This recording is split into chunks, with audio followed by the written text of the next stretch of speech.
Joining us now with more reaction, former FBI Special Agent Nicole Parker. Nicole, thank you so much for joining us. Last year, there was sort of a chilling effect, wasn't there? When I remember the Attorney General Garland put out a memo, kind of putting everybody in the FBI on notice. What did you take when you saw that memo that he put out?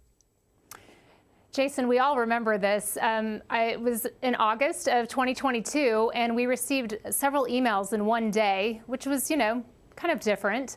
And we all remember that there was one particular email that discussed reaching out to Congress and, the restrictions and the, directions on FBI employees reaching out directly to Congress.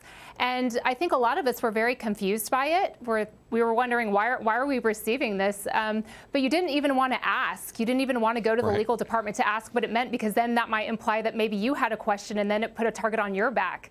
But it was very obvious that a lot of employees were very disturbed by that, and it kind of gave a chilling effect. Do not speak up. And although they say that's not what that was for, that's how many people felt. Yeah, right. Yeah.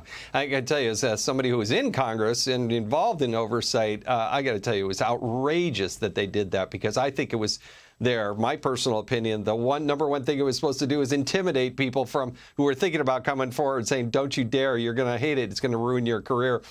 Nevertheless, now that, look, I used to think that it was just a couple of people at the top of the food chain that were the problem, but it seems more pervasive than that. What's your perspective? How pervasive is this politicalization of the Department of Justice and specifically the FBI?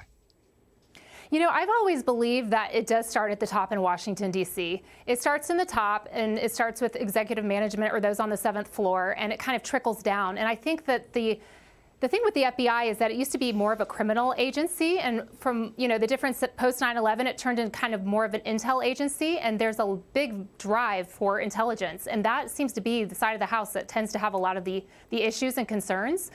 I think it would be best if the FBI just got back to fighting crime. There are so many amazing agents that are fighting crime. We celebrate National Police Week this week. My very dear friend, Special Agent Laura Schwarzenberger, was killed in the line of duty protecting children from a child predator. Yeah. That is what the FBI should be doing. While she's doing that, in the meantime, there's people up in D.C. that are politicizing the FBI, and it's just completely disrespectful to her and tarnishes her legacy. It's not okay. Yeah, I mean, you have Peter Strzok is in charge of counterintelligence for the United States. He sends 10,000 text messages to somebody he's evidently having an affair with. He's obviously not focused on, counterterrorism, maybe like the Chinese and the Russians, what they're actually doing, and then trying to go after and make sure that Donald Trump doesn't become the president. That's not counterintelligence.